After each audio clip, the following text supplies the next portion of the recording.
All right, I'd like to call to order this Verona Borough Council Workshop Meeting, May 31st, 2022. Please stand for the pledge. I pledge allegiance to the flag of the United States of America and to the republic for which it stands, one nation, under God, indivisible, with liberty and justice for all. All right, roll call, please. Christine, Dave Matlin, present. Joey Warren, present. Ray Suchovich, Here. Sylvia Provenza, Trish Redzek Showalter, Present. Vince Flota, Here. Rhoda Wharf, Present. David Recupero, Here. Christine D. Runk, present. All right, thank you. Are there any emergency additional agenda items from council at this time? Yes, just want to bring up the damage of Cripsville. Is that Sorry. okay? Is that an action item or just an informational? Informational, I mean, people have been asking me. Okay. And I have two announcements. Okay, thanks, Mayor. I'll add that here under information. Christine, did you say you have? Yeah, I have two just announcements. One about the Duquesne Light energy audit that was done, and an update on 558 Church, the search warrant. Administrative search warrant, I should say. All right, thank you. Anything else? All right. There are no registered comments from the public tonight. At this time, council will hear comments from the public on agenda-related items only. Please approach the podium or raise your virtual hand. Clearly state your name and address and limit your comments to 3 minutes. Looking online, we don't have anyone with a raised hand for public comment. Okay, And no one in the public. thank you. All right, with that, we'll move on to discussion items from advisory boards and commissions. First, we have Mr. Peter Vancheri from Hozak, Speck, Metzel, and Wood regarding our 2021 annual audit. Thank you. So hopefully you have a copy of the draft of the DCD report. I have not finalized this yet. I wanted to make sure council had a chance to ask any questions before we finalized it. In talking with Christine, she didn't seem to think that anybody had any questions, but I just want to go back through the report and just highlight a couple items within the DCD report, so to give you an idea where the results were for 2021. So if you have that copy in front of you, if you look at the first letter, you'll see when we do finalize this will be our opinion letter. So our opinion letter, the format of the opinion letter changed for 2021 due to the implementation of a new statement on auditing standards. So some of the language moved around into different paragraphs and so forth, but the gist of the opinion is that, in our opinion, the financial schedules contained within that DCD annual audit and financial report present fairly in accordance with the DCD provisions of reporting for municipalities. There are two exceptions in there. One, we don't report the non-uniform pension fund in these financial statements. That's due to the provider that has the funds for the non-uniform Pennsylvania Municipal Retirement System has not finalized information for 2021 yet, financial information, not just for your municipality, but for all the municipalities that they handle those funds for. So we have not reported that financial information since they've not presented it to the borough. And the other one is we don't report the fixed assets within the statements themselves. But going back to the statement, the funds that we report on, the borough has a general fund, obviously, special revenue funds. The special revenue funds for the borough include the highway fund, police asset seizure fund, and the sewer funds. You also have a small capital project fund. And then the trust and agency fund that's reported in there is the police pension funds. So looking at the general fund, the cash balances is $792,000 at the end of 12/31/21. The due to other funds, this is the amount that's due to the sewer fund at the end of 21 is $597,123. One other item to point out in there is under liabilities, we do show some deferred revenues in the financial statements, even though your statements are on the cash basis. These are material grants that you had received on a cash basis, but have not expended the funds. The biggest one is the ARP money. So in 2021, you received little over $126,000 in ARP funds under the American Rescue Plan that had not been spent in 2021. So we show that as a liability so as not to overstate the revenues in the fund balance for 2021. You also received a $75,000 public safety grant that had not been expended. So that is also shown as a liability, once again, for the same reasons as not to overstate revenues and not to overstate expenses. So in your general fund at the end of the year, your fund balance is a negative $6,220. Now, this significantly changed to the good from the prior year, because your prior year fund balance was a negative $221,578. So in 2021, your revenues exceeded your expenditures in the general fund by $215,000. So as you can see from where you had been the last number of years with a negative fund balance, you've almost gotten back to the point where you're close to break even for at the end of 2021, and has sort of turned things around from where the decline had been over the last couple of years. Like I mentioned in the special revenue fund, a couple items in there. The fund balances from the various funds, highway aid has $136,000 in there in fund balance at the end of the year. Police asset seizure fund, $10,938, and then your sewer fund, $769,733. They're all combined within that one column in those financial statements. And looking at the police pension fund, the total assets at the end of the year were $539,500. And like I said previously, you have a small amount left in the capital project fund of about $4,548. So just looking at some of the revenues I'm not sure what page it's on, the statement of revenue and the expenditures in that fund. A couple items within the revenues themselves. Under state grants, you received a couple large grants for some certain projects, Cribbs Field and also First Street. They came to about $421,000. Those were funds that you received, and the majority of those were also expended in 2021.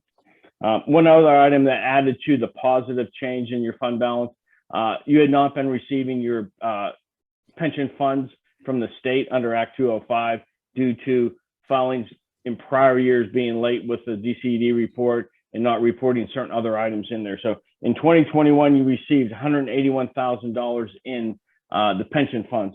So that was for 2018 through 2021. So you were caught up to date in terms of those state pension funds that were due to you. And also you're caught up to date in terms of the MMOs that you've been paying also. You've been paying some of those MMOs to the police pension and the non-uniform pension fund in the prior years out of your own resources.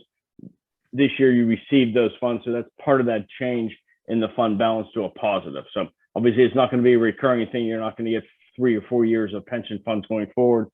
But this did help and make that change get where you got caught up with those funds being received.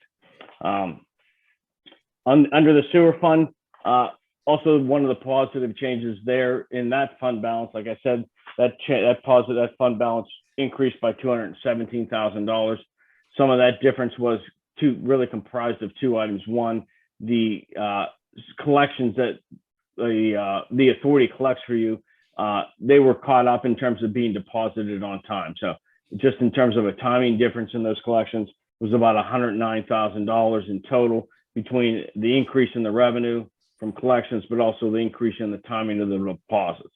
And also there was an additional grant you had received in that fund of about $34,000 in 2021 compared to the prior year.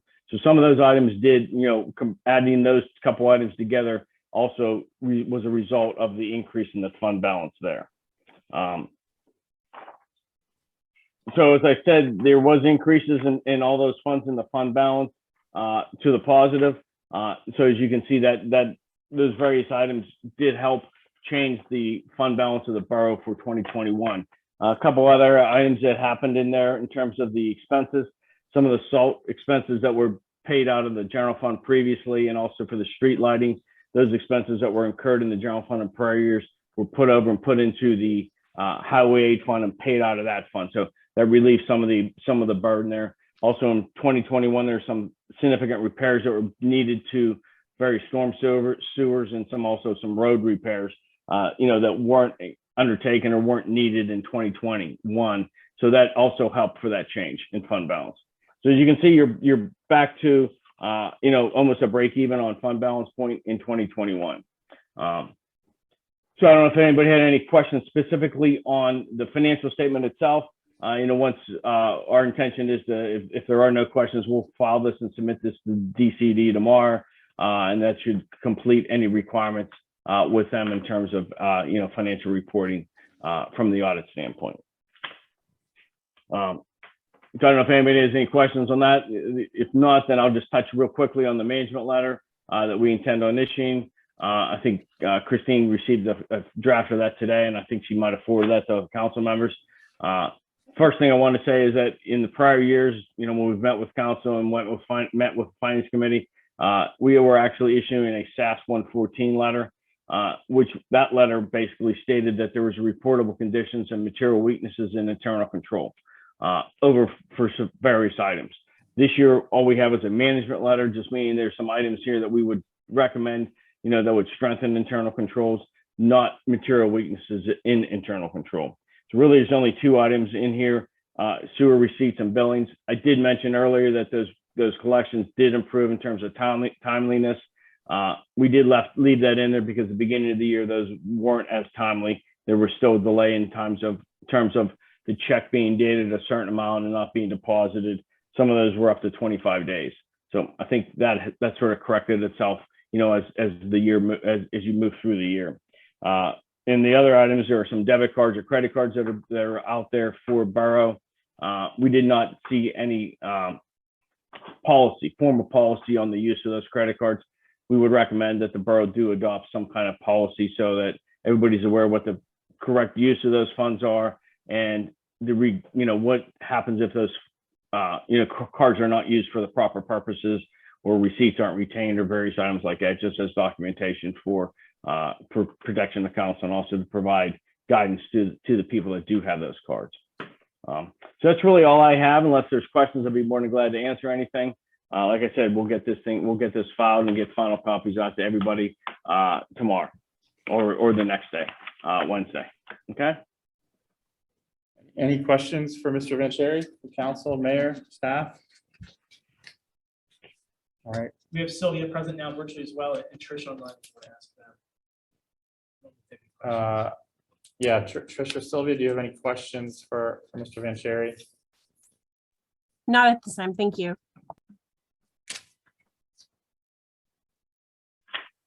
Okay. Well, thank you, Peter. Much appreciated. I know you and your team put in a lot of hard work on this. And I appreciate you coming, taking the time to present to us and the public the summary of the audit. So very much appreciated. Okay, thanks, Dave. And I'd like to thank council for continuing to allow us to work for the borough, and look forward to continuing that relationship. So thank you very much. I'd also like to thank Christine, who was sort of thrown into the fire a little bit there when we started the audit, and caught up quickly with everything we needed. So I appreciate that too. So, thank you very much. Appreciate it. Thank you. Thank you. Okay, take care. Yes, and thank you, Christine and Teresa. I understand both of you did a lot to help Peter get what he and his team needed to complete it. All right, next up we have Ms. Laura Jacko will speak on behalf of the Shade Tree Commission about application to Tree Vitalize. Do we have Laura with us? Yes, Laura's. Oops. I tried to unmute and then the host muted me. I'm here. Can you hear me? Yeah, sorry about that. No, it's okay. I'm just teasing. Go ahead. Laura Jacko, 437 North Ave. I was just following up on the email that I sent to council maybe like a week or two ago.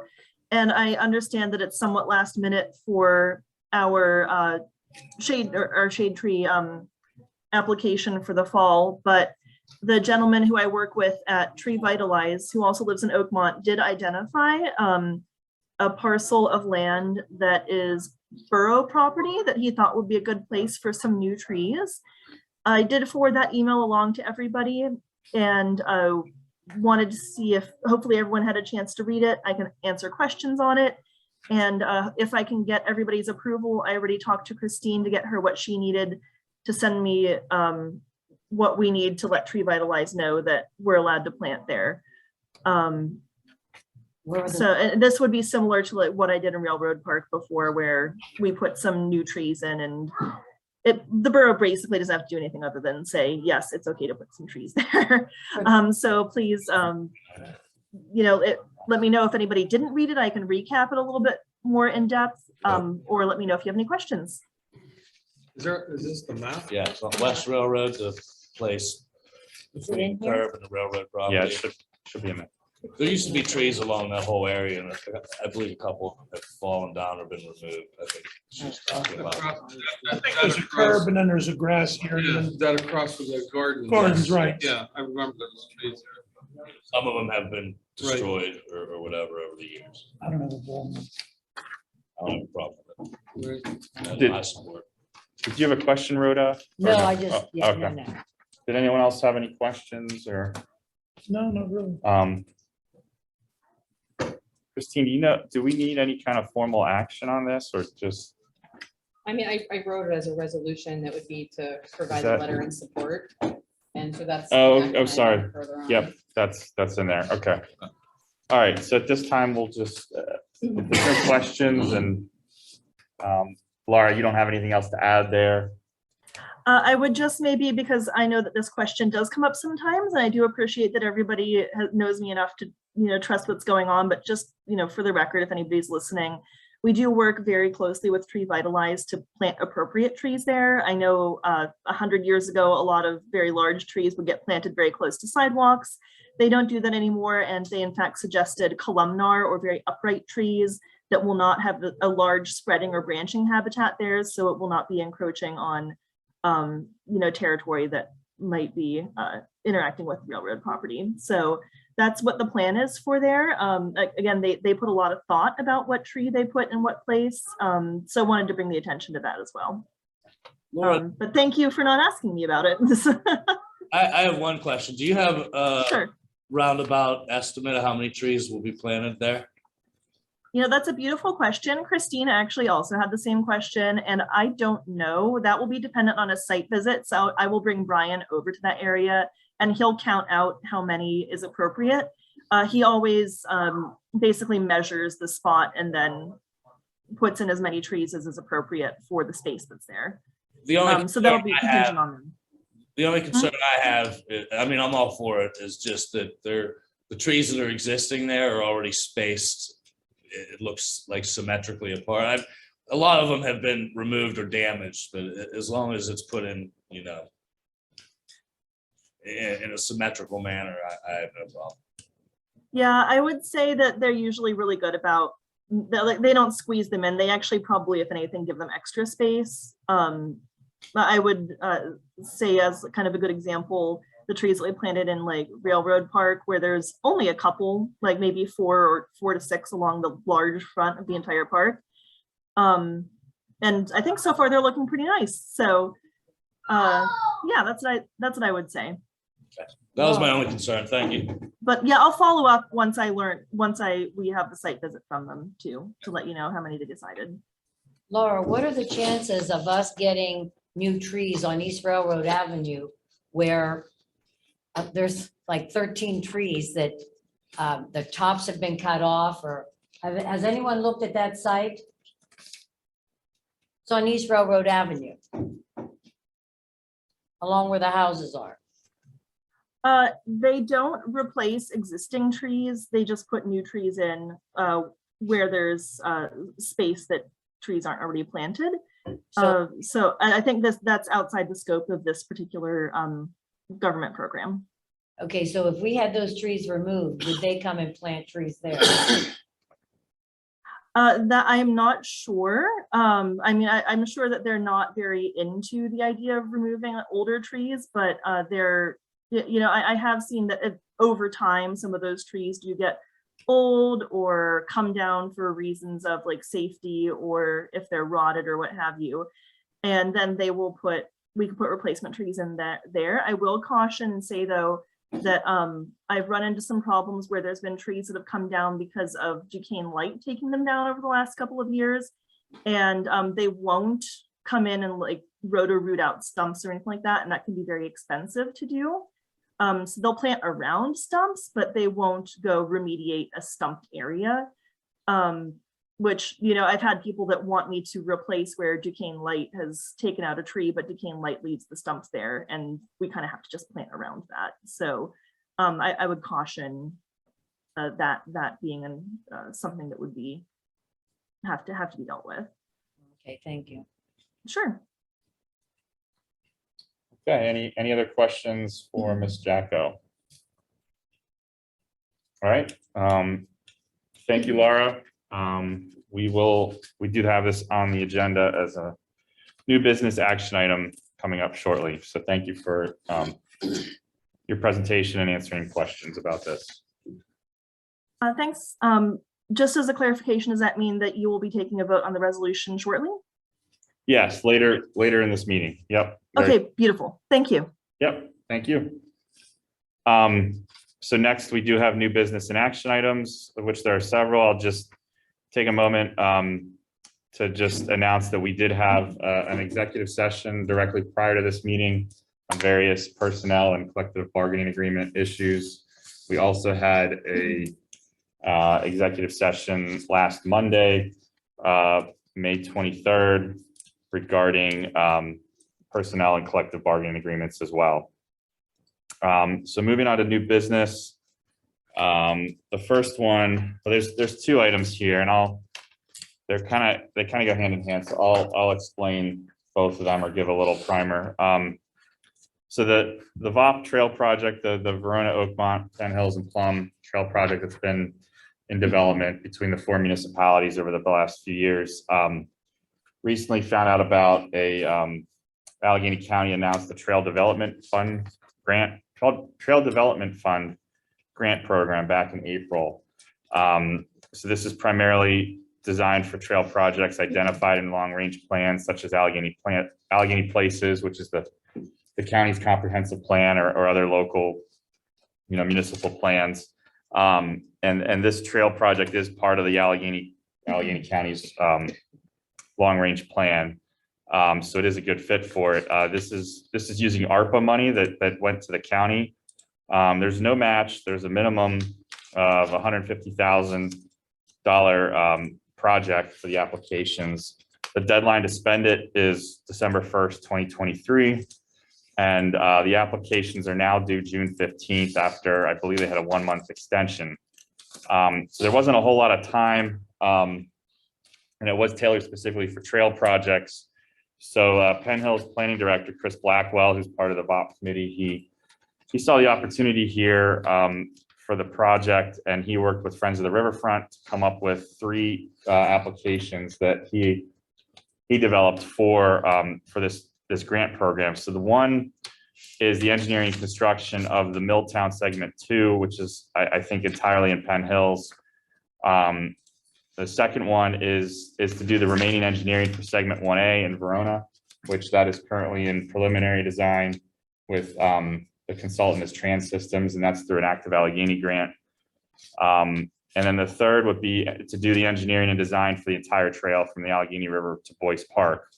So his thought process here, and he developed all 3 applications, prepared them, and had them ready with the thought that he or we would put in all 3, and the hope is that we get at least one or all, or maybe multiple grants, and see what we're able to do.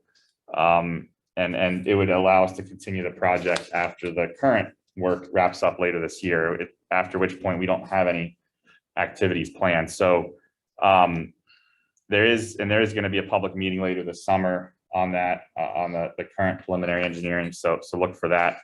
But basically the first application is all Penn Hills, so we don't really have anything to do with that. The second one would be for, he prepared it for us on our behalf, basically to submit as an application on behalf of Verona. And then the third one is engineering for the entire trail. So he's prepared it as a resolution for all 4 municipalities, Penn Hills, Plum, Verona, and Oakmont, to all sign off on. So basically we just need to give approval for these 2 grant applications. The first one being the entire trail engineering design, the second one being the engineering design and possibly construction of segment 1A in Verona. There is because of the time frame to get this done by December 1st, 2023. Chris didn't want to go for anything beyond what he's put together here. And he had talked this over with Christine and I about that time frame, and we felt like this was fair and reasonable to be able to get this amount of work done. What kind of motion can you make for all three of these? Well, there's two resolutions in your packet. So resolution number 62 is the first one, and then resolution it's 63 is the second one, and that's the one that would basically go along with the Penn Hills resolution that, if you look on the back, it's got the 4 boroughs listed. So the first is a resolution of the Borough of Verona, County of Allegheny, Commonwealth of Pennsylvania, to support the submission of grant application by Penn Hills Municipality on behalf of the communities that comprise the VOP trail system. Whereas the VOP will be an asset to the Borough of Verona when completed, and the borough has been actively engaged in the project. Whereas the planning department of Penn Hills has written grant applications to be submitted on behalf of the VOP trail communities, one of which is for engineering and design of the trail. And therefore be it resolved that the Council of Borough of Verona is in support of the grant application with the understanding that there is no match funding required of the borough. So I'm sorry, this first one is for the entire engineering and design for the entire trail. Is that correct, Christine? That's right. And when you look at it, it actually says Penn Hills in the top, which is a little confusing, but if you flip it over, then Verona's in the back. So like we're doing this in support of like Penn Hills submitting this application on behalf of us and the other 3 communities. So you need a motion? Yeah, I'm looking for a motion. I'll make a motion that we approve and sign these resolutions so we can continue forward with the other I'll second. municipalities. Can we do all 3 at once? We're just doing 2, but I think it was separate resolutions. I think the idea is we have to do them individually. Yeah. I just wanted to give the explanation because they do tie together. So Sure. I hear first by Mrs. Wharf on, and there was a second Second. by Mr. Suchovich. All right. 62. This is for number 62. Are there any questions or comments? No. All right. All those in favor, please say aye. Aye. Any opposed? All right, motion passed. So next is, The Trail Development Fund grant. Yeah, Sylvia, did we get an aye from you or a nay?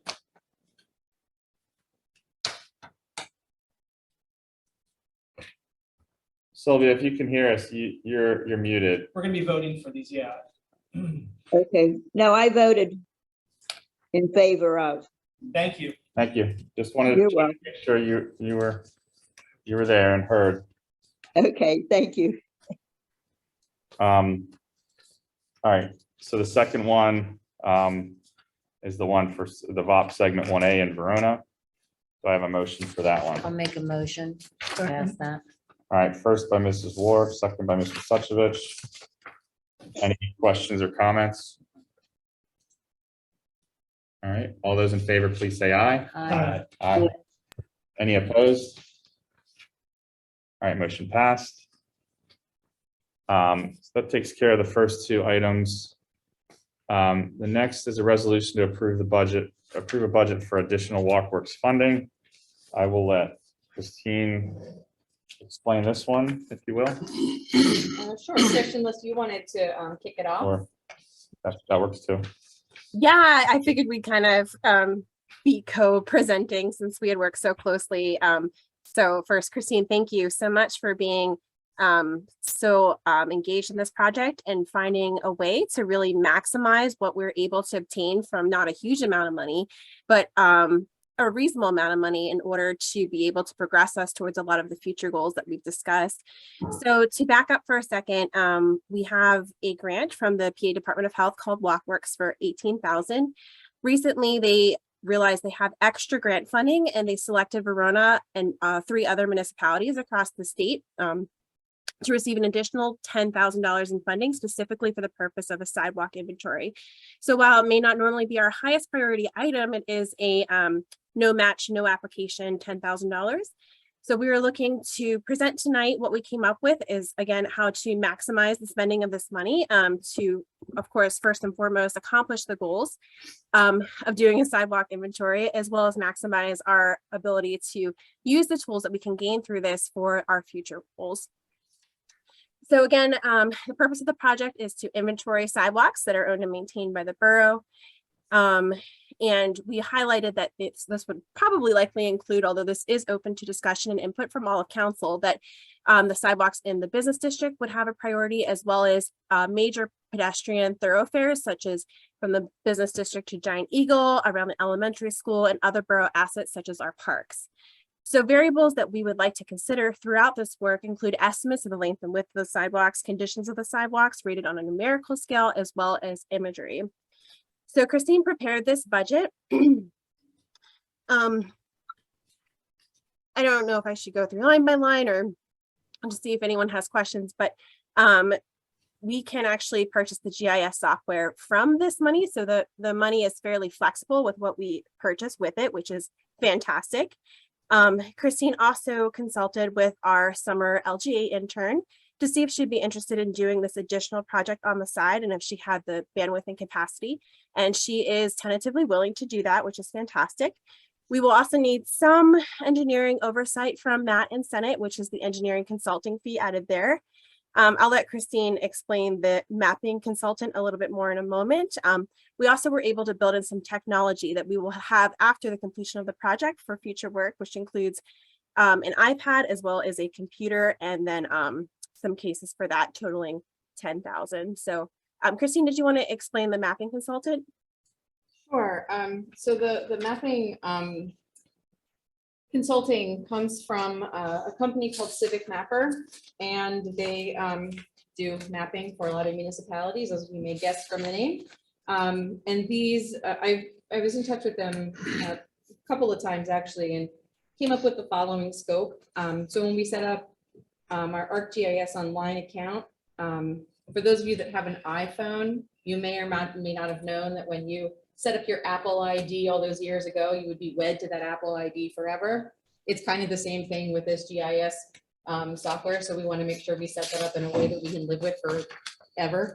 So they would just assist with getting that installed and configured in a way that works for the long haul, as well as develop a base map using publicly available data and linking to any data service subscriptions that we hold, and we don't hold any, but this is part of their package.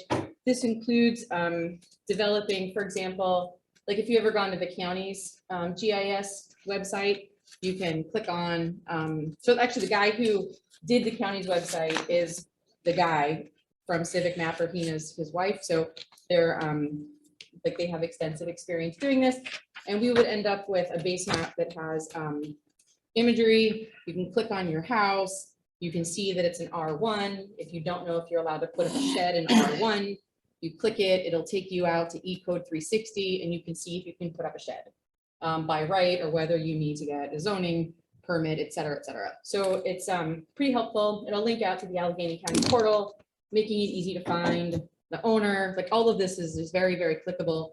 These are things that will live on our website after I write all the words that go on the website. Additionally, we can bring in everything from Senate. So Matt is preparing a package to send over all the different maps that Senate has created for us over time.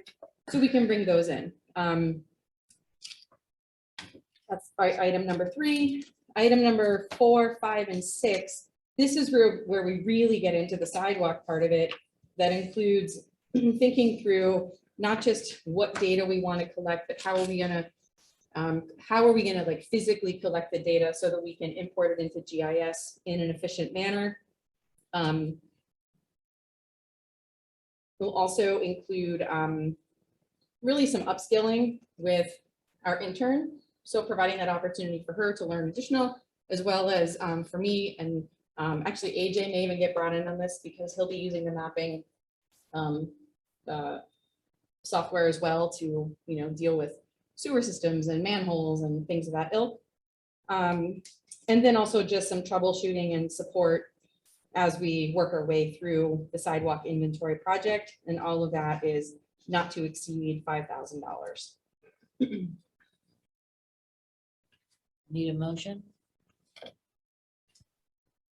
Yeah, I want to thank Christine again for really thinking outside the box to see ways that we can maximize this opportunity. And I'm sure there's question or comments. I'll go ahead and make the motion if that's okay to get it on the table. Second. Okay. All right, first, we have a motion by Ms. Rajak Showalter, second by Mr. Flota. Any questions or comments? I have a question or two. The laptop computer and the mini iPad, Mhm. will that be set up here in the Borough building for AJ or for the intern? What happens once this is all inputted and everything? It's ours. It's ours to keep, Yeah. and it'll have all that info and Yep. AJ or you or the intern or, Yeah, or I mean, frankly, it could also replace, so the intern right now is working on a data project and the computer that she's using quite literally cannot do the calculation. She's so this doing is it a in Excel. win-win for us. This is win-win. This Okay. could replace one of the old ones that just isn't functional for even 2,000 rows of data anymore. Awesome. Same Thank you. same with the iPad. The iPad, so it turns out that the GIS software has some code enforcement tracking capabilities that I need to further explore and understand. And so the iPad potentially, if the BIU lets Mike do it and Mike is open to it, there's a potential to also use that iPad in the future for like code enforcement, data collection, et cetera, et cetera. So this, like Trish said, is really trying to take that $10,000 and not just give it to some consulting firm to inventory some of the sidewalks and then it's gone, but to do as much of it as possible using, interns and Nat's time, and then leveraging it to get some assets for us for the long haul. Perfect. Thank you. My only question was a point of clarity, but I think Christine just answered this, but when we read the word sidewalk here, it also includes ramps and city steps. Yes. It's non-roadway, so it includes a number of things beyond just the sidewalks, which I was glad to understand. Okay, no other questions or comments? All those in favor, please say aye. Aye. Any opposed? All right, motion passed. Thank you, Trish and Christine, for that. Next, we have a resolution or a letter in support of Tree Vitalize application for 2022 fall planting. I'll make that So motion. this is, okay. Motion through. So this is what Ms. Jacko just talked about. So we have a first by Mrs. Wharf, second by Mr. Flota. Any questions or comments? All those in favor, please say aye. Aye. Any opposed? All right, motion passed. Next up, the last item we have under new business is a motion to ratify the $200 donation for Memorial Day activities. We had budgeted this and it's a sort of a traditional request. The actual request to spend the money this year came in between the last meeting and this meeting, or between the last meeting and Memorial Day. So we had taken electronic vote to pass this. So this is just I'll make a the motion. formality. Yep. Second. First by Mr. Suchovich, second by Mr. Flota. Any questions or comments? Yeah, I have a question. It was $200. I thought it was more in the past. It used to be 125, 125. Yeah, I do. Okay. Well, that's a Mo's on council, yeah. Because I had asked, I raised some questions, yeah. But it No, was that's fine. 125, yeah. Yeah, I believe that was what the group planning the parade asked for. asked for, and that was within the budget, so, Yeah, that's fine. okay. All right, all those in favor, please say aye. Aye. Any opposed? All right, motion passed. So that does it for new business. The next we'll move to discussion items. First is a policy on the use of public funds for private properties generally. That's presented by Mrs. Wharf. Yes. I know we haven't been meeting faithfully because I had other commitments, but community development group. But with this particular policy, we almost had to get Craig involved. And we didn't want to bypass the committee members, but the concerns that came up included a lot of legalities with this. So everyone had a link to the policy that was put together. I had met with Craig and Christine, and I didn't want to exclude my committee people, but because the opportunity came about, I thought I'm going to take advantage of it. Craig was here, Christine was available, and I thought, let's do it. So if anyone, if you want to read it over, and if anyone has any questions, maybe even the next meeting, we can, review it again. And again, as far as the forms that are going to be needed, like the application forms, those are going to be probably at a later date be added on the website. So it's like totally convenient if there's a piece of property that's vacant or abandoned. So this pretty much covers everything that we could possibly think of. So I don't know if we really have to vote on this right now. Well, so this is just a discussion. These items were, Yes. none of these under discussion items we are voting on at this point. Right, okay. So this is for council and mayor and Christine to ask questions and discuss this Okay. draft policy that you're presenting. What I should have done from the beginning, and I was careless. What our policy, we were trying to create a policy that dealt with taxpayer dollars. And I'll just read it. It's important to use borough employees and taxpayer dollars primarily for public purposes and for the public good.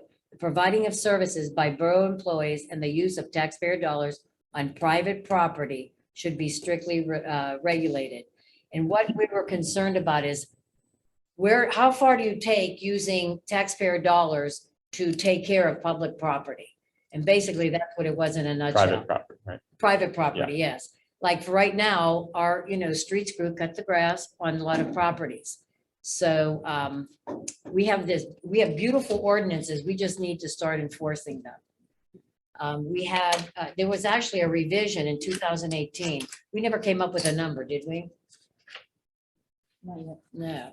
But anyway, it is so thorough. It is so wonderfully written.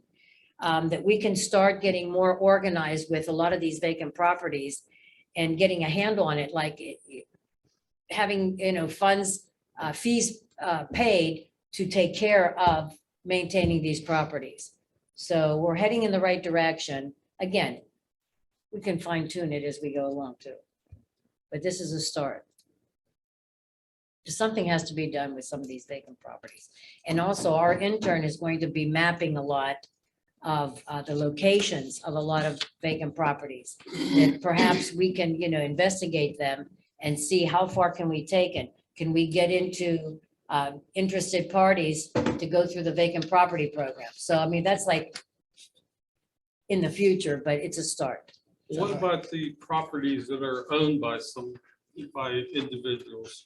Well, And nothing has been done. We've been trying. There's one on Parker Street.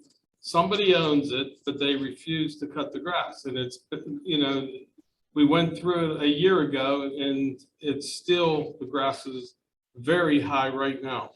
well, this ordinance covers that because then we have enforcement, purpose and enforcement. Enforcement as far as what? Us going in there and cutting it?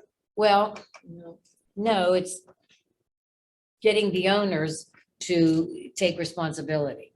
And again, that would include, Craig. So, Christine, did Mike, the code enforcement officer, did he take that property on Parker Street, Upper Parker, to court? Somebody from Penn Hills owned it? That's the one more or less across the street from your house? Yeah, They're in court. I don't understand that. And I'm not saying that just because it's across the street from me. We have a lot of properties throughout the town like that. Well, we're gonna try to start addressing that. This is a start. And again, we've got a wonderful ordinance. We just need to, have our code enforcer, start the processes. But again, with us intern, she's going to help us map out a lot of where the vacant properties are on each street. Because some of them, there's a vacant property, but somebody owns it because Right. sometimes the house next door has, purchased that. So we have to watch, what we're actually going after. But it's a start, Rhoda, can I just say a few things? about that surely, too? surely. So the ordinance that's already on the books Mhm. does address, well, what happens if there is an owner and they're not taking care of the property? This particular proposed policy regulating maintenance of private properties using taxpayer dollars is limited, and as it says in policy part A, to properties that have been condemned and the owner is deceased or otherwise unable to be located. And this is to basically protect the borough from becoming a landscaping service and a refuse Caretaker. collection service, et cetera, for the properties for which there is an owner. So, and before we even do this, we would be trying to go through any enforcement mechanisms that we have, including code enforcement, going through the court system, all that. And I know it's a long process. I know it means the grass, like by the time they're in court, the grass season is over and now it's snowy and we'll pick up the battle in the spring. But this particular policy that's being proposed tonight for discussion really does limit it to properties that have been condemned. And the deceased owner, owner. Or otherwise unable to locate Yeah, the owner. right. And we do want to exhaust all of the enforcement protections that we do have before just spending money to mow somebody's lawn. And then, of course, we would lien the property, although that's even a question is, does it even make sense to lien a dead person's property, especially if we want to eventually get that property in the vacant property recovery program, because that program wipes clean the liens, and then we're just paying a filing fee for nothing. So that's like a further discussion. Is it even worth paying the lien filing fee for properties for which we will not recover the funds? Basically, it's a stepping stone. I mean, that's really like just an investment to make the community look a little bit nicer when there are these condemned properties that are, nuisances in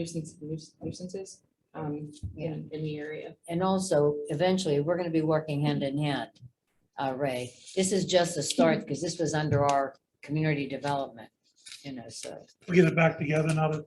certain things are Absolutely. done. Oh, yes. June will be the month for meetings. Mine, community development is the third Monday. Yours is, I think, the fourth. Yeah, I Yeah. think so. But I'm telling you, this is a wonderful, I should make copies for everyone. The ordinance, we have it in place. We just needed to have it be enforced. Rhoda, may I ask a question? Sure. I think this is a great start as well. I'm just wondering how you envision that we actually make the decisions and then pay for the decisions. For example, is there already a line in the budget that you envision this coming from? Or otherwise, how will we decide? Would it be a case by case or first come, first serve situation? Or how do we actually make these decisions? Well, right now, as far as, we have registration fees. Is that what you're asking for, the fees? The fee schedule?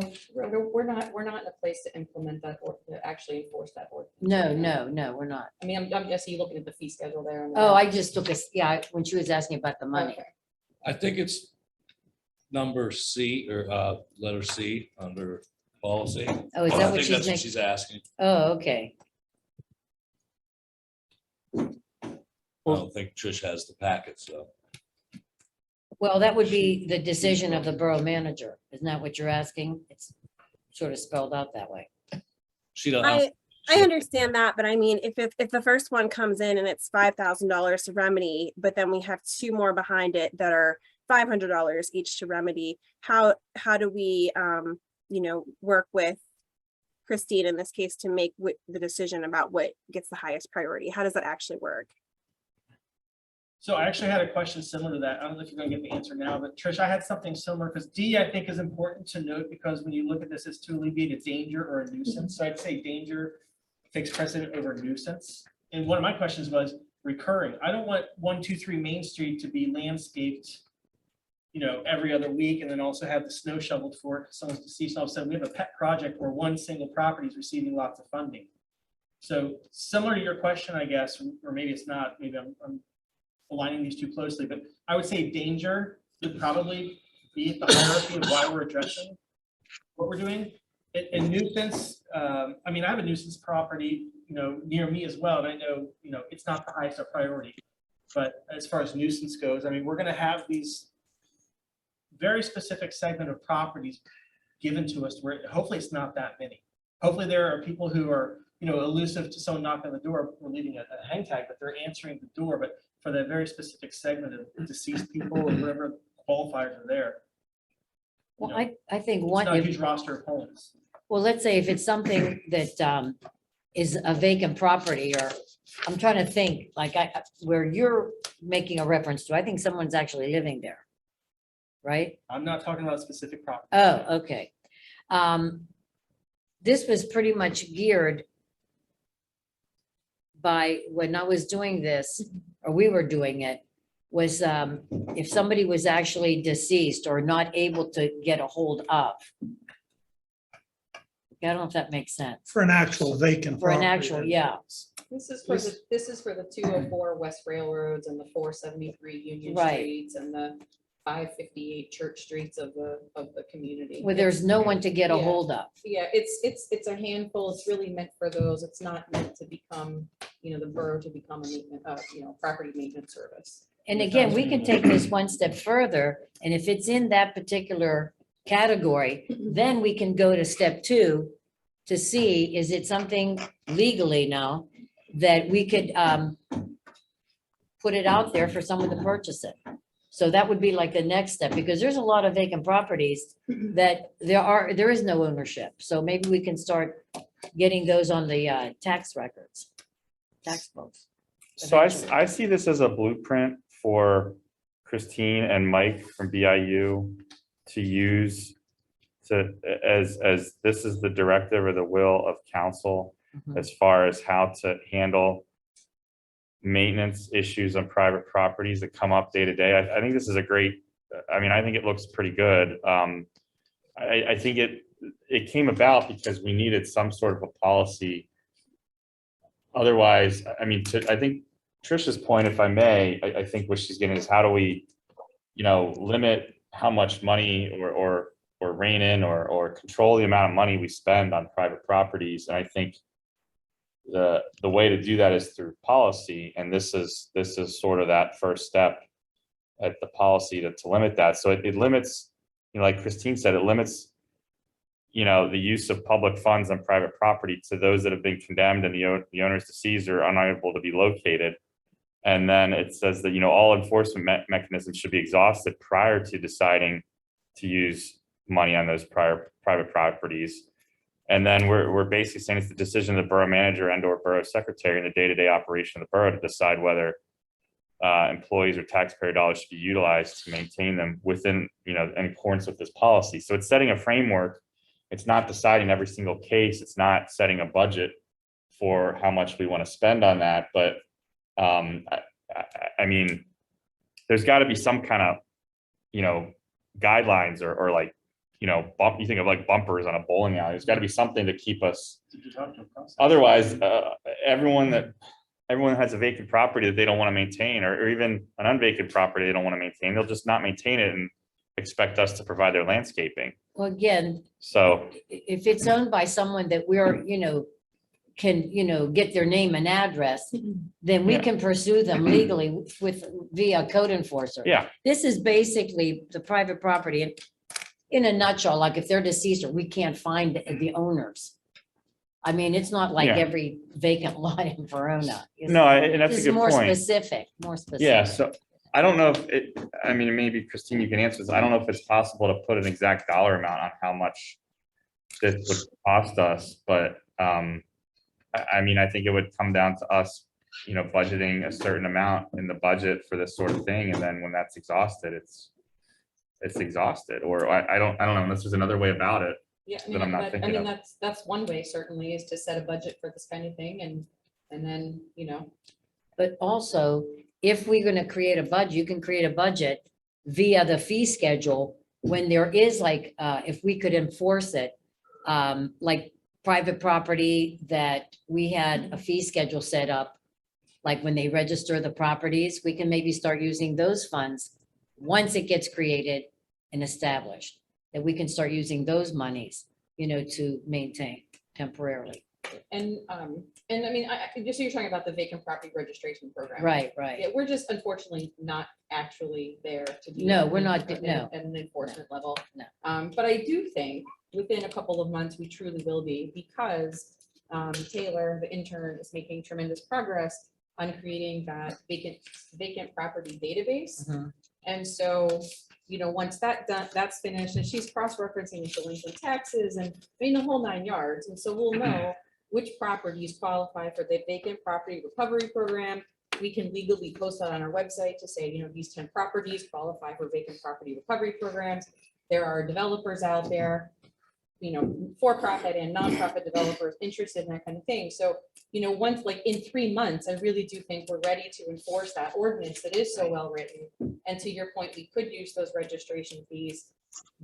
I would just say, we don't want to say those registration fees only go to that kind of Well, thing. no. And but- those monies just go into the general fund Right. for general fund purposes, which could include this kind of thing. But that's just like one way to talk about revenue enhancement is, enforcing that particular ordinance would enhance the general fund, which allows us to provide more and better services to residents. We had to come up with something as far as a policy. Mhm. Look it over, if you want to add something. Yeah, I think this is a good start. Appreciate the work that Rhoda and Christine and Craig put into this. So, does anyone else have any other comments or questions on this? My question is, are we gonna want to advance this toward adoption for the June business meeting? Or are there revisions or comments or anythings? We actually had this reviewed by Craig. It's good enough to me at this point to advance. Yeah, I would Yeah, I'm agree with okay that. with it. All right, so we'll advance that. Thank you. I didn't mean to take up this much time. That's okay. That's That's why we're here to that's- discuss it. Yeah.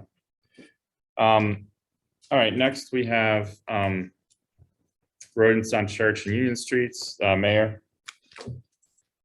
Yeah, Christine, where are we at on on Church Street as far as getting into the house? So this was actually one of my announcements. Craig and Mike were able to secure the administrative search warrant. And Mike and Matt went into the property 558 Church on Friday, I believe it was, Friday afternoon. And they were able to do the inspection and deem that the structure is rehabable. Any defects on the inside are cosmetic in nature, and it's structurally sound.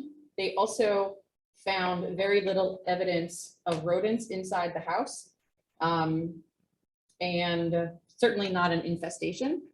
And actually, the Bill Grill Exterminating has traps out there right now. And I talked to him last week, and he said there's some activity, but not nearly what one would think. And those parties seem to indicate they think the rodents are being fed from neighboring properties, primarily from residents who are not picking up after their dogs. As it turns out, that dog feces and bird seed are two of the primary drivers of rats in a community. So perhaps this is worth a newsletter article, and this is something that Mike and I will be working on for the next newsletter, just to sort of educate people about rodents, and maybe if you see rats in your neighborhood, maybe stop feeding the birds for a while, and certainly clean up after your dog. Even if They- it's your they- yard. even if it's in your own yard. They did, two different people noted when they stepped out of their vehicles in front of the property, they were able to smell dog feces from neighboring yards, just from standing on the street, not even going in other people's properties. So that, I think, could be a large driver of the rodent problems that are happening up on Church Street. Have those neighbors been notified? They have, Mike, he's standing on the road and he can see Yeah. that the yard isn't cleaned up, and so he's, Sure. What about the house on Union Street? that From what I one, understand is debris throughout the yard and what have you. I haven't been down there. yeah, from what I can tell, it's illegal dumping, and so the issue is, what do we do? Like, we can clean it up, but is the person going to continue to, whoever's dumping, because we don't know who it is, nobody's seen it. And we certainly haven't seen them to be able to, Won't the find them or- neighbors, can't you ask the neighbors or? we don't know who's doing it. So, this comes back to this policy that, potentially will be adopted in 2 weeks. And then it would just be, okay, let's do what we can do. But, as of now, that's the primary update. Well, back to church, I appreciate Matt and Mike's stomach and going through the property and realizing, any assumption would say that's the problem, but I'm glad the neighbors are aware of how they might be contributing to some of the rat issue. I did not know bird seed or dog feces would have led to rats. So it's good to know for any resident that's listening right now, or business owner, or anybody that has bird seed or dog feces they could better maintain. That's all I have on this too. Okay. Thank you, Mayor. Next is Pickleball Club's reservation request by Christine. Sure. So the pickleball club, we requested, when I say we, Teresa and I requested that they reserve the pickleball court if they want to use it. And they typically schedule their game time. I don't know pickleball terms, so if I sound like a moron, you have to forgive me because I don't know what they're called. Matches, games, I don't know what they are.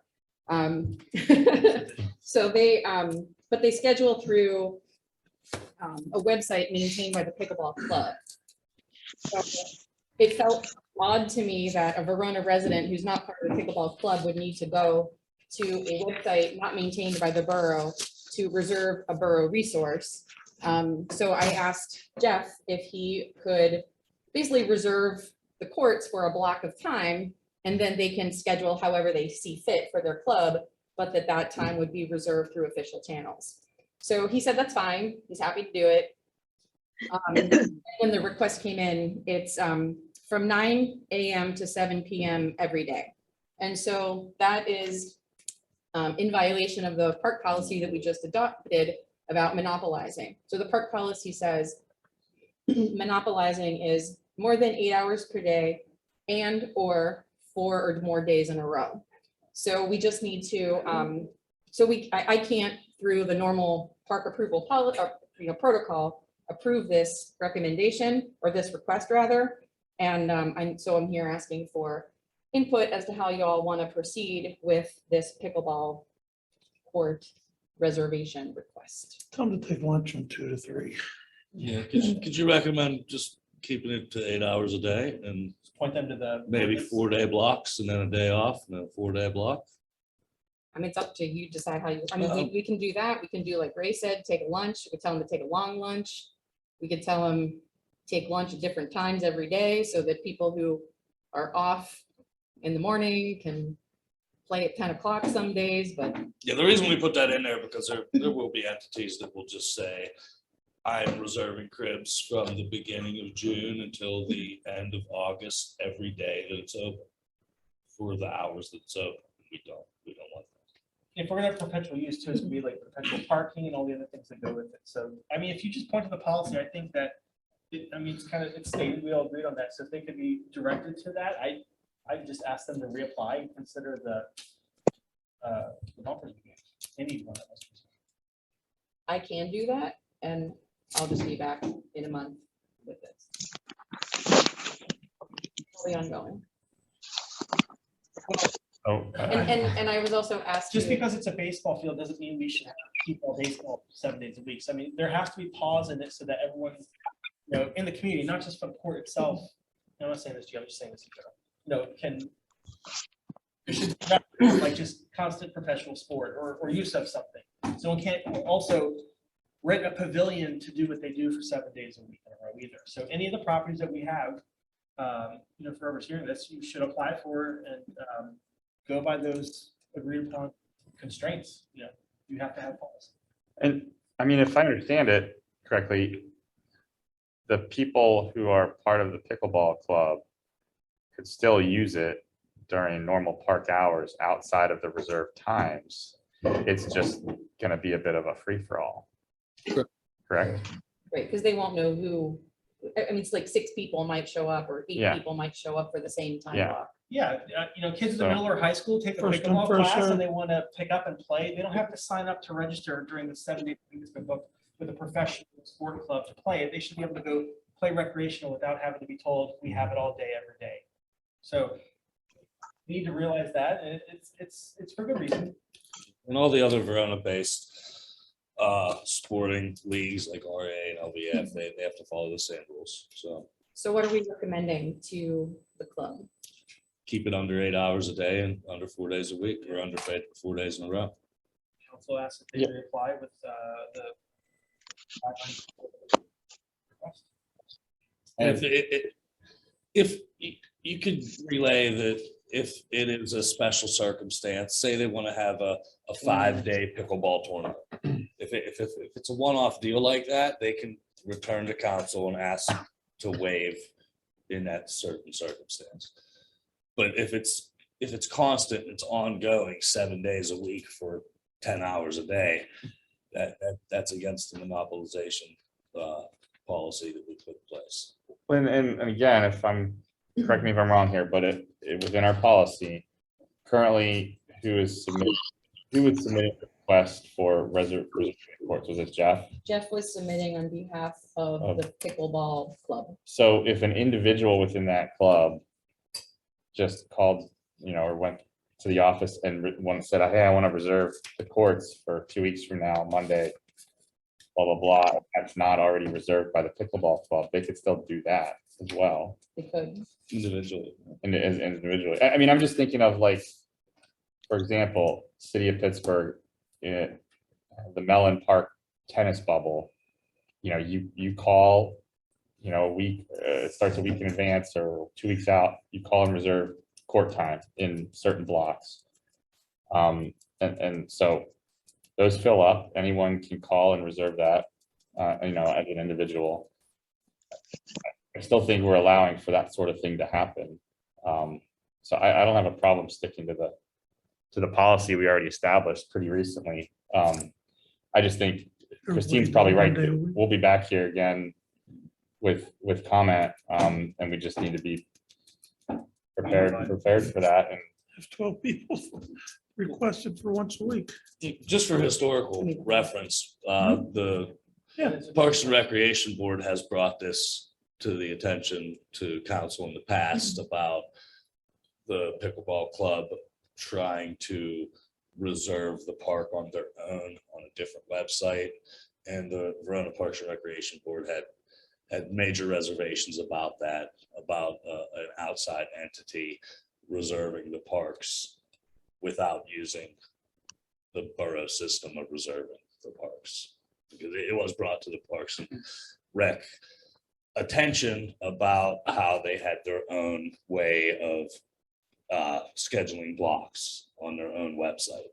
And that was a great concern in the past. So I'm glad it's being addressed.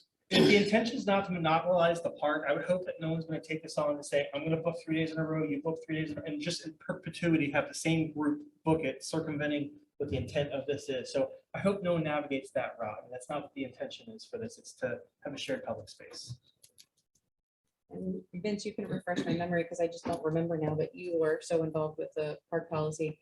We said that park fees are waived for, Verona residents.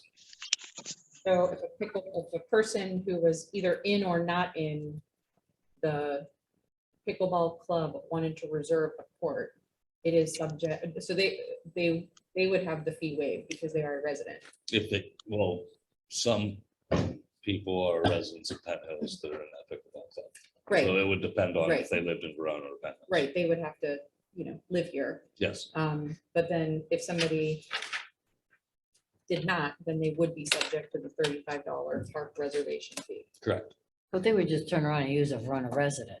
I mean, they're not that, Yeah, but at least the Verona resident will be there or on Yeah, the yeah. reservation slip, at least it. If that Verona resident is willing to do that, then Right, right. it's their right. just to make sure that they realize they're responsible. Yes. Okay, Yeah. so I'll take that back and ask them to please basically resubmit an application, keeping it to 8 hours or less per day and no more than 4 days in a row. So they could do 4 days and then a day off and 4 days. and a Exactly, day off. exactly. Okay. I mean, 4 days is more than half a week, so. It's a pretty big chunk. Okay, I will take that back. Thank you. All right. Thank you, Christine. Next we have vacation of James Street. Yeah, so this is something that we've been talking about and Matt has prepared like a preliminary drawing to show where the infrastructure is under James Street, that storm sewer pipe. But we're at the point where to really know where it is, it requires a survey. And this is something that Ms. Tompa said that she was willing to pay for the survey to have it done, as well as legal advertising and so on and so forth. But before I tell her, go ahead and do that, I just want to get the pulse of council to see if this is even something that council is interested in.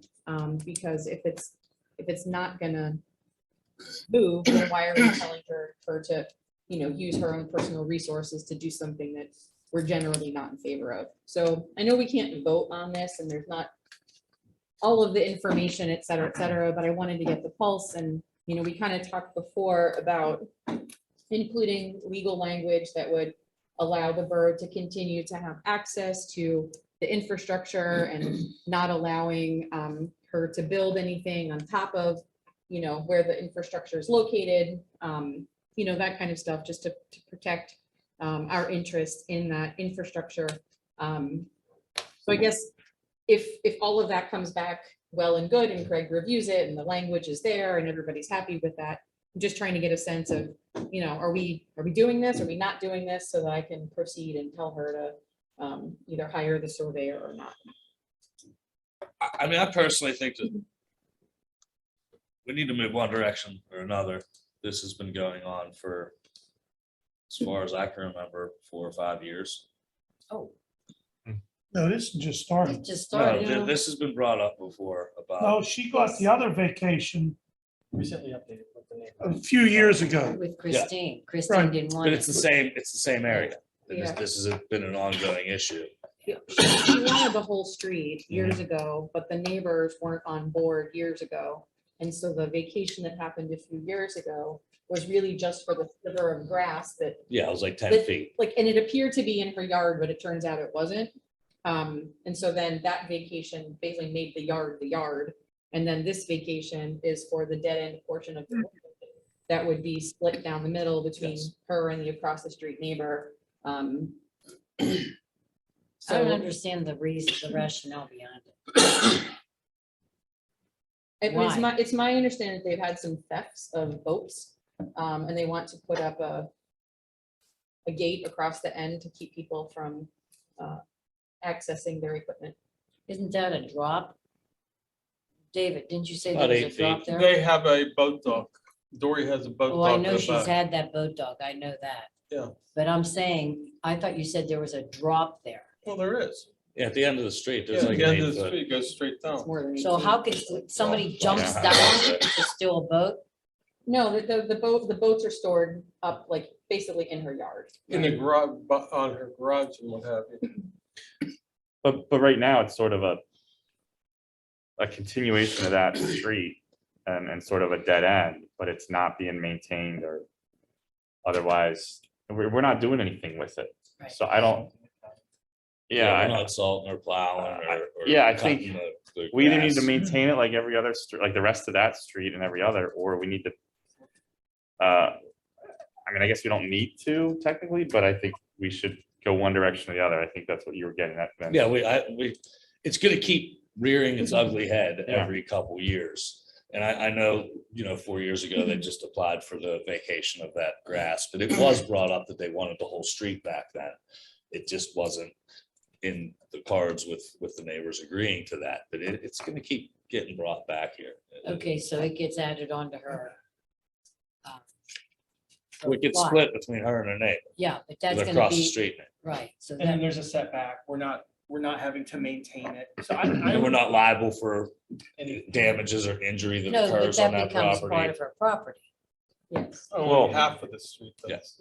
to the center line. To the center line, and Yeah. either property cannot ever build on that either. I mean, there's pros and cons to both of it. Right, yeah. I'd support with the reservation that we're not losing something I'm not aware of. I think that what I understand to be is, no longer be public street, you have the middle part, you have the setback, can't build up, not grant us access to the river. Yeah, they have to grant us throughway because there's a sewer there. Yeah, so that's where my reservation would be, but I think all those reservations I've had or heard, like, it's been mentioned, so if we're gonna be guarded with what we need out of it, I would be in favor of. She's gonna put a fence up there. That might be good, so nobody falls off that drop off. That's a liability. You're right, we don't have nothing there. either. Somebody rides their bike, and it's night, and they ride their bike down that street, they're in the river. I'm sure they're hitting a bunch of jagged rocks before they land in the river, but. So do we need to move forward with this then? Is it? I'm just trying to get a sense of, like, what do y'all want to do? Because I don't want to say to Dory, go spend your money, do the survey, hire your lawyer, and then, goes up for a vote and it's, I mean, there's always a reservation that if the language isn't right, that it won't get approved. So she has to know that Sure. that's a big Sure. gamble. Sure. But I agree that we should start doing something, at least getting the language in place and something that we could all agree upon before it's given away or not given away. And she's bearing basically all the costs for this. Yes. So, I mean, we would actually be doing more to take we would be spending more to take the alternate route of, okay, we're gonna start maintaining and plowing and Well, it's to her advantage. Dan. thing. It's to her advantage. Of course, she's gonna But- pay for it. She wouldn't care. Yeah, but I guess I don't see how we stand to gain by Yeah, what's our resisting. advantage? Right. Yeah. If we keep it, Mhm. our advantage is we should put up a fence and we should start plowing, and we should start salting. And that Yeah, doesn't seem like an advantage to me. I think it's triangulating everyone's benefit, them, now the neighbor agrees, and then we would be in full agreement for them to absorb the cost to proceed to. yeah, assuming we maintain our interest in the storm sewer, but I think that's doable and everyone agrees on that, it seems, so. I still have an issue with the fence across there. Can we talk about maybe having her put the fence down further instead of up front? I think all of that's negotiable. Yeah, I think that's something that we're probably gonna have to work through regardless with the language of the agreement. And Well, if convey that it's- to her, so it's not a surprise, I guess, the onset of her paying for surveying. I think it's worth noting. Yeah, I mean, How far my does question she would be, want is it the- within the existing ordinances and codes regarding a fence? Well, how Yeah. far up did she want to put the fence? I'm having a hard time visualizing. I mean, pretty far up, close to where the dead end part starts. Like pretty close up there. And mostly that was to, keep people out so that they can, ensure that people aren't walking around, stepping over roads. I don't think you need that much, though. I don't think. So at the corner of Penn Street and Yeah, I where get the it. intersection. I know is. More or exactly. less, but I can't tell you precisely where at that intersection. Is it like literally at the intersection or 10 feet back? I saw her. Well, that should be 3 months discussed because ago. there is a sidewalk there. Yeah. Yeah, we also. should maybe go down and check it out. Yeah. Before we make any decisions. Yeah, I don't, I think there's a path forward for her to proceed with that. I think we could figure out that, the nitty gritty details later, and find something that works for the borough and for her. But I agree. But she needs That's to be my- aware, there is no guarantee that if she does spend this money and get this survey done, that's not a guarantee that it might not be right. Sure. We might look at it and say, you know what, this isn't gonna work. You might get a That little- there's always that chance she takes. So, Sure. I mean, I don't want her to waste her money either, obviously, but she needs to know that there's a lot of gears moving in this. And I can communicate that to her. I just wanted to get a pulse. If it was just like a hard no, then this conversation's over and I'll tell her that. And Well, why don't we all go visit that property and then we can discuss it next meeting? I'm good as it. Good idea. Yeah. I think we need to visit after the survey is done, because after the survey is done is when she will have her plans of what she Okay. wants to do. with Okay, the there you property. go. Okay. Do I do agree. Trish or Sylvia have any? Do you have thoughts on this, one way or the other? I would definitely say go down and view the property before any survey, before anything is done. Why make her spend money maybe needlessly? I think we all need to take a look at it, find out exactly what she has in mind, have her be there when we get there. And then we go back and we sit down and we discuss it. But I don't know that we can all do that because it would be a violation of Sunshine Act. Oh, that's true, yeah. Well, then maybe Next time, stop down. I What was like that, the Trish? We're not idea. gonna know our plans until the survey is done. Yeah, I like Vince's idea. Yeah, do it. Yeah, that's what I was gonna say. That makes more sense once the Right, survey is right. done and yeah, pick a Have more couple. of a handle on it. But I think there's a path forward and things to be gained by us. For that fact, once the survey's done, she can paint a little line on the asphalt. Hey, here's where my fence is gonna go. And we can go down and look at it. Exactly. Yeah, we don't have to without- go as a group. We can go Right, sure. within this, in between meetings. Christine can send us an I email, like hey, that. Yeah, that's good. today or tomorrow, get down there and look at it or whatever. Sounds like a plan. Okay. Ray volunteered to lie in the road right Yeah. I'll do it. I'll do it. I have no problem with that. All right, does that take care of that? Yes. All right, next we have the application to reserve council chambers. Vince, I understand you have a draft. Yeah, it's really basic. Just name of entity, date requested, time requested, is this meeting recurring, reason for meeting, and anticipated attendance. I It's a believe good the idea. policy could just be first come, first serve, like everything else, and a lot of these entities that reserve this building for meetings, they're willing to work with each other if there's conflicting dates or times. The chamber's been doing it. Everybody's been working around election day and around. They gotta check the calendar anyway to see if it's, Yeah, so I don't think it's gonna be a big issue of conflicting. Do we approve this tonight? Or? No, this is just for discussion. I mean, Okay. it's, as long as it's the will of council, we'll put it on the business meeting and for approval then. The only thing I had note on this, Vince, was if we need to ask them if there's a reason for us to clean when they're done, like something with serving food, or if there's a mass of people, or if there's a use of technology where we have to set this up for them, or a PA system, or. Yeah, well, I don't think that, Is I it don't needed think for we this? even get into that. So this is just to.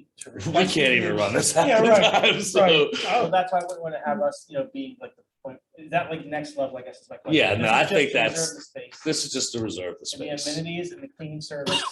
I think if there's a food involved or something, that's something that they would probably be asking Christine about. So like clean anyway. up after themselves or. Yeah, okay. clean up after yourselves. If you are having we've talked about in the past, having a rain date or a rain location for like movies in the park, having it in here, because only like 10 kids show up. We've done anyway. that before. Yeah, they have done it before. So if it's something like that, then there might be popcorn or food involved, but that's, Can you they add haven't that? reserved. We know who was here. Yeah, So yeah. Can we Christine add can it just on call there? them and say, hey, you left popcorn all over the place. If you're gonna Yeah. have food next time, please let us know so I know to tell the cleaning lady, or I leave the sweeper out for you. So the cleaning people are here twice a week. Yeah. So my recommendation would be to add something on there that says, Right. please just wipe down the tables after use. Yes, and then clean we- up And after then we yourself. leave, I mean, I would even say, even if people aren't eating food, just because, you know, COVID is coming back around, rearing its ugly head again, and people are in here and sneezing and coughing and whatnot, and we have a million wipes, let's just use them up. So Right. Yeah. let's just put them out, we'll wipe it down and get them out of the supply closet, because we have other things in store. Yeah, I'd take a photo of this space with the pews, chairs as they are, and all the chairs in place, like this is what it looks like empty, and have that as the standard. So when someone leaves on Tuesday, then Wednesday it looks how it needs to look for the next person. Then just put a note that says, please clean up after yourselves. Yep. Yeah. But I mean, that was the only notes I had. The amenities, I think you're right. If someone does reserve it, then they would say, and can we use, you know, whatever it is. Something with the garbage cans or something? Wouldn't even offer all the electronic stuff. Yeah, I wouldn't. No. No, especially. It's 'cause just more this- stuff will break. Well, Right. only Yeah. this computer worked with this old projector anyway, so then that gets into like. And we know how many, if you plug stuff in and out of these, they get worn out and yeah, we're gonna be losing microphones, batteries. So it's just for the space. So it sounds like with maybe a couple minor tweaks, this could go in the June business Oh, yeah, Yeah, this is good enough. for Absolutely. adoption. So, absolutely. Yeah, I'll put, Um, please clean up after your meeting and okay. send it out again. Have somebody sign it that's responsible. All right, thanks Vince for that. That'll be good to get that, have that policy in place. Next, we have a police car relettering design from the mayor.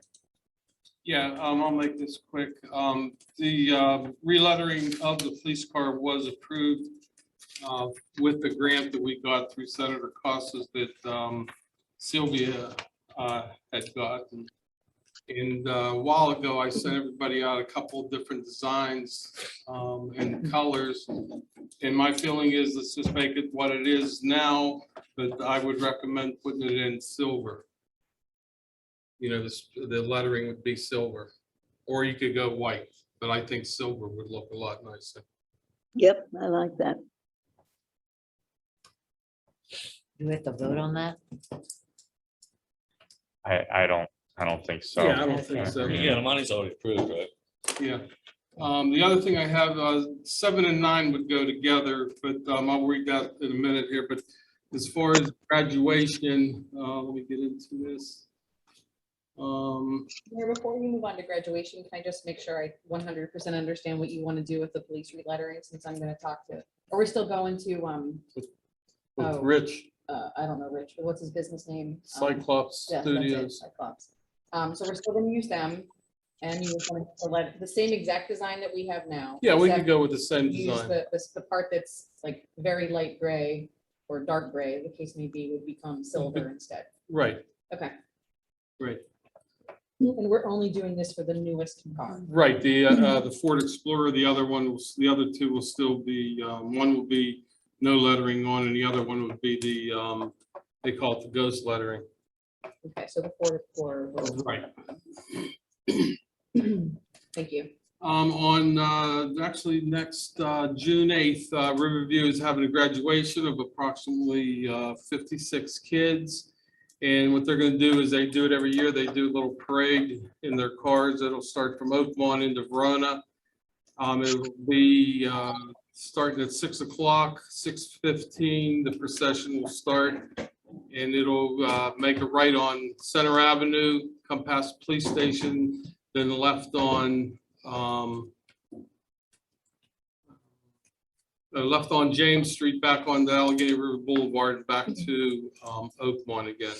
And that'll happen at 6:15 to start. They'll get here probably about 20 after, 25 after. And that's on June 8th. So there'll be a little bit of traffic be tied up at that point. The other two things is Riverton Shops, they're gonna, I guess they applied for a permit for, you ever see those companies that come in parking lots and put those big tents up and sell fireworks? So they're gonna be down at the Riverton Shops. And we do have, I guess, an ordinance on it. They have to pull a permit. And this would go on the ordinances, as far as as far as the ordinance and fees, we need to raise, in the future, it's only $10, our ordinance says, to charge them. What's the fee? That's $10? For them to set up, the sell of fireworks in the parking lot down there. A permit. A permit, yeah, thank you for the permit. And that's extremely too low. Because probably at the time when we did it, we didn't even think of anybody coming into town to, set up a tent, legally and, sell out of the parking lot, which fireworks, as we all know, is legal in Pennsylvania now. But you still have to be 150 feet away from any dwellings to set off fireworks. And we need to raise the fee on that along with fire hydrants. I'm getting a lot of complaints up on the main drag. People are parking on the fire hydrant up there, and the fee is only $10 a fine. And we need to raise that to whatever the state minimum is as far as the fire hydrant goes. Maximum or minimum? Maximum, I'm sorry, maximum, yes. Which is what, how much? I don't know. I would have to look into that. I don't know, but I would like to raise it to the maximum amount for parking on the fire hydrant. So with the, I guess the ordinance committee could, I can get together with them or whatever they please, and we can go over some of these ordinances and up the fines. So we no longer have an ordinance committee, but this would, Community development. I think this would, one is for fireworks, selling of fireworks, and one is for, They would all be for permit, well, that would be for What's- permits. because these, I'm assuming these weren't included in our comprehensive fee schedule that we did. I was in touch with Craig about the fireworks permit, and that's actually regulated by the state. The fees, The permit. The to- permit. To sell fireworks is regulated by the state. So that's not even something that's within our purview. It's, he said it's, And is there a fee for if you set off fireworks within 150 feet of a structure? there's a fine if you do, Yeah, how if much you is get that? caught. I honestly don't know without looking at, the fines. No, Christine, is that a fee that we charge? Does that go to us or Echo Realty? we don't charge it because we're not the state. Okay, The yeah, state- so, I'm trying to find it. See, the but- chief had told me, I guess he talked to you, and he had told me it was $10, the permit was $10. What was that for then? So, well, there are a couple of things, like defective firework is regulated by the state. But but temporary use, that's basically the same as somebody going door to door trying to sell whatever. This is under that same umbrella, so, the fees are fairly minimal on that, but that was just adopted as part of the comprehensive fee schedule that was adopted in December last year. So we can collect that, but we can't think about the fact they want to sell fireworks, because that's not our purview. Well, yeah, I understand that. They have a right to. Yeah.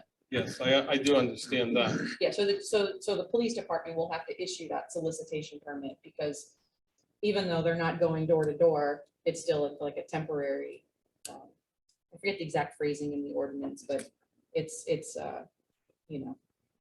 basically considered peddling. the thing, you can't raise it now, though. No, I mean. no, you can't. I mean, they already saw that it was like $10, so you can't. Right. That's more than $10. I forget what it is off the top of my head. I look it up every time, but it's more than $10. Would, this is about the other one, would blocking fire hydrants be the public safety committee? Yeah, I was just trying to distill it down as there's two permit fees you're talking about. One is this fireworks thing, which I think it sounds like needs a little bit more research or clarity as to whether we can even do anything about it. If we can, I would suggest that fall under community development to make a recommendation based on the mayor's suggestion and looking at a possible fee there, if it is in our purview. And I think we need to wait and see what Christine or Craig says on that, but one is fire, what was it? The fire hydrant, our borough fee is $10. For for what again? parking Parking on, problem. a fine Parking, for okay. parking on So- a yellow line Sorry. or fire hydrant. No, it's funny you bring that up because I just got questioned tonight. There's a couple fire hydrants around that. They don't know the laws, they don't know the rules, how far away people are supposed to be. There's a couple hydrants around that aren't even painted. The curb's not even painted, so we're gonna have our DPW crew find out the rules, make sure they're painted before we even start finding them. So if we don't have them painted, you Right. know, Well, I guess- know the one up on Ridge by like 547 Ridge, that's supposedly not painted at all. Well, we could probably get that information from Oakmont Water to where the fire hydrants are or. Well, or the fire you know where the department. fire hydrants are, it's just a matter of, I mean, for the How street many feet? department. You know, a list, this way they could drive around, make sure every one of them, I guess you guys would have them too, the fire department, yeah. Yeah, Not knowing how many there are, I mean, it's gonna be linear feet of paint that I don't know that we have, but I agree, you have to mark it. to if it's not marked, you can't, how can you cite somebody? I agree with you. So I think that it's gonna be a good first step. I am not in favor of a minimum of $10. If you get a ticket, like you should not be obstructing hydrants. Mhm. Whether it's been marked or not, I mean, whether it's 8 feet, 12 feet, 4 feet, I don't know, but. Park on a hydrant, I'd be happy to take your rear window out. Well, I know you would. All the windows. Yeah, all of them. I've seen that. Passed the hose through a couple times. Yeah, I would be in favor of exploring what it would look like for, I don't know what the maximum is, but. I think a fire hydrant, if I remember when I was going for my driver's test, I think a fire hydrant, since it had the 2 ears on it, I think that was like 15 feet each way. But Yeah, I know, don't stop sign was like 30 feet, if I remember, but would have to research that. Well, I think if there's gonna be a change in the fee structure for that, I think that should go to the Public Safety Committee, right? Got it To make a written down. recommendation, in concert with the mayor on, all right, What I'll we get wanna with look the at. department over there as far as what we could, the amount that we could charge the most on a fire hydrant sign. In the meantime, can the police department do almost like, not a ticket, but a courtesy to identify the vehicle owner and put a note or knock on the door to say, the fire hydrant cannot be obstructed? No, we just fine them. I mean, Give them a ticket. we just Yeah. give them a ticket. They took their license, they know the Exactly. rules. Just like going through a stop sign or a red light. The last thing I have is too, on the additional agenda at the very beginning. We had some damage up at Cribbs Field on the table. The cameras did pick up 3 juveniles. I guess they were sitting on the table and it damaged the one end. Restitution is going to be made. The chief had told me by all 3. And if it's I had recommended to the board in the exec session that we talked about this to do some type of community service, for the 3 kids. So that would be up to the board. I know it was mentioned they were going to talk to Craig on one of the things that was brought up. Next meeting, maybe we'll have some clarification on where we want to go with this as far as getting these 3 young men to do some community work. That's all I have. okay, thank you, Mayor. All right, so that concludes for discussion items, and we're gonna move on to information and announcements. I just realized I forgot to tell everyone, in case you hadn't noticed, there's a little bit of a change in the format of the agenda. Just as I talked about at the last meeting, just in trying to streamline things a little bit, what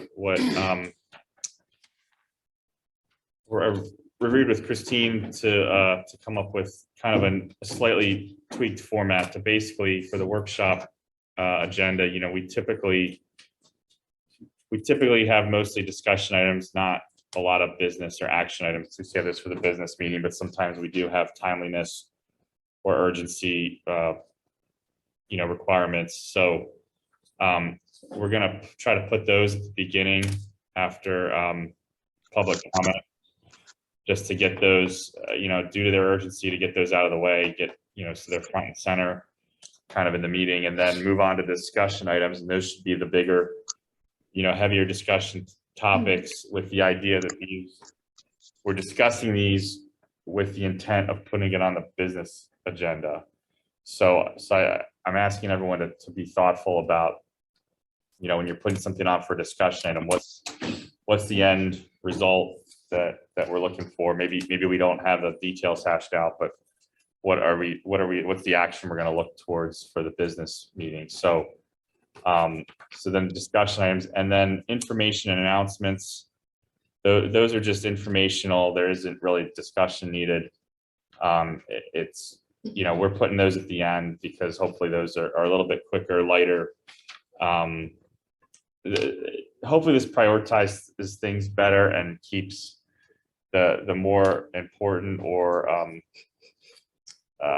more discussion oriented items higher up in the agenda for the public and for us, just to be mindful of everyone's time.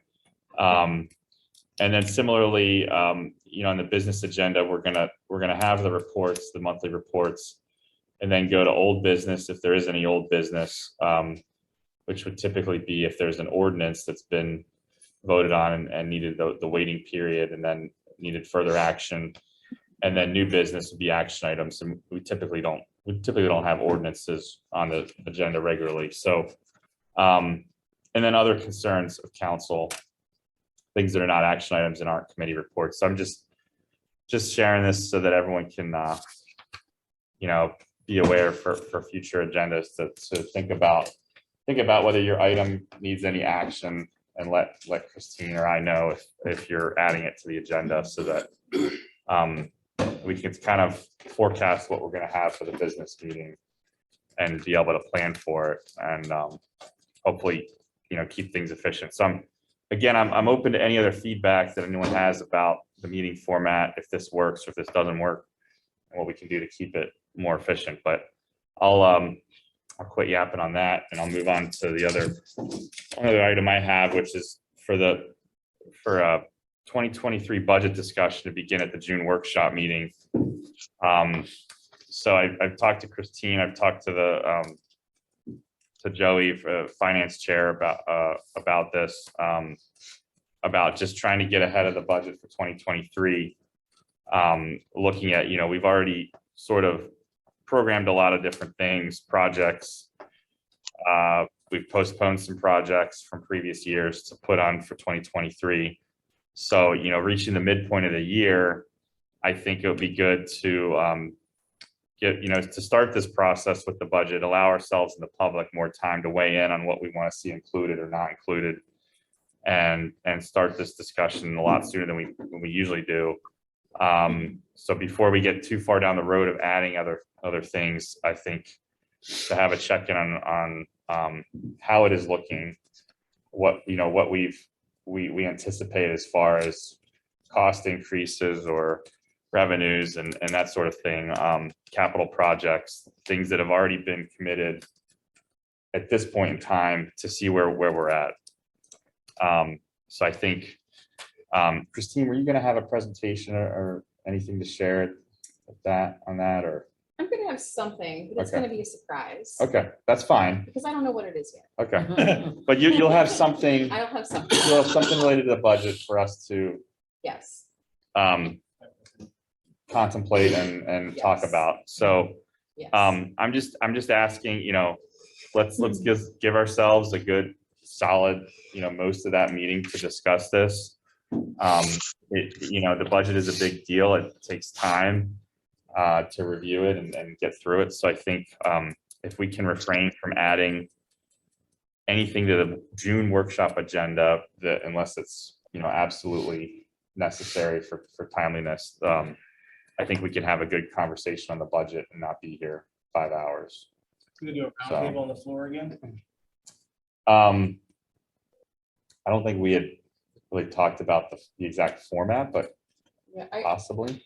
I'm trying to come up with some basically activities to elicit input, so it's not just talking, it's something else, but I don't know what the Yeah. something else looks like yet. So might be part roundtable, might be moving around the room. I don't know what it will really be. But one thing that would really help, like we keep talking about the need for a code enforcement officer, and that's something that like at least a quorum of people are really interested in having. But if people, committee chairs, or and I can reach out to AJ and Chief as those department heads, like sort of what are the things that people want? Because there are gonna be things people want that aren't part of this year's budget. And so I'm gonna need, like, at some point in June or July, I'm gonna need that information anyway, but I'd like to be able to incorporate it into some activity. Have that be as a holistic a conversation as possible. So, and same with, like, capital, this is like staffing, like I said, code enforcement, whatever it is, just so I can put something together. That'd be appreciated. You just email me or call or whatever. And Yeah, and to second that, I think there have been things that have come up that, from the public or from council or mayor over the last few months that we're looking, requests basically for the budget for 2023. And I think to start talking about those things now and to, jog people's memories, the public and us up here, to think about those things, because it might be fresher now, for something that comes up in the spring or in the summer, than when we get to September, October, November, we might be kind of forgetting some of those things and then not really anticipating them as a possibility or a request. And then hopefully this helps us get ahead of those things and start the process sooner, and it'll be smoother in the fall. So I'm just asking everyone to kind of save the date for the June workshop meeting, June 28th, to kind of have that preliminary discussion. And if there's other things, there's a couple other things that need to be added, we can do that. I just want to hopefully limit it to not have a marathon, too much of a marathon meeting. So that's all I have. Next, we have a newsletter events from Ms. Prevento. Okay, thank you, President Dave. We get started here, and I'll be quick and brief. Newsletter went out. It should be in everybody's mailbox by now, and I certainly hope everybody's enjoying it. We've got a lot of good news and information in there that's very helpful to our community. The ads and articles are due for the next newsletter on Wednesday, June the 1st. Chamber of Commerce, next meeting is going to be Tuesday, June the 14th. Sylvia, tomorrow's Wednesday, June 1st. Oh, my apology. I meant August. I am so sorry. Okay. Thank you for that. I don't know what, I had August here. Don't ask me why I said June. I guess I'm thinking tomorrow's date. So thank you for correcting that. My apology. Chamber of Commerce, next meeting will be Tuesday, June 14th here in the municipal building, 7 p.m. Scholarships have been selected and will be presented at the commencement. And also membership dues are coming in, which is very good. The Historical Society, there's a trip being planned to the Nemacolin Castle, and that is going to be Saturday, June the 18th. And there will be no meeting in the month of June because we're having the trip. If you would like any more information or to make a reservation, you can see Rhoda Wharf. She is in charge of that. Thank you, Rhoda. Next in line, Twin Borough Ministries. Community dinner will be held on Wednesday, June 29th from 4:30 to 6:30. And it will be hosted by Verona United Methodist Church. Soup is still available, and you can call Shirley at 412-828-3412 to place your order. Also, in closing, Shirley has asked, they're going to have a summer camp from June the 13th to August the 8th. It's going to be in the Cribbs field, and she wanted to know if the field was available. And the hours for that are 8:30 a.m. to 12:30 p.m. So she would like to know if they can have permission to use the field and if it is available. Also, she wants to know if the borough will donate $500 for the summer camp as they have done in the past. She said they could really use the help. And ALOM, there's nothing on their calendar at this time. And if there's any questions or comments, If not, this concludes my reports, and I thank you. Thank you, Sylvia. I don't You're know welcome. to the use of the park. I mean, there's They can Permit. just, right, there's an application, so they can call down to the Borough building during business hours, which are Monday, Tuesday, Thursday, and Friday from 10 to 4, and Wednesday from 1 to 4. And we can just look it up and see if the park is available at the times they want. And then if it is, then they can just submit their application and go through the typical approval process. Okay, thank you, Christine. I will call Shirley and give her that message to contact you folks at the office. Yeah, I They've mean, used, yeah, we'll they've do used it it instantly. past, I guess, and she wanted to know if it was still available to them.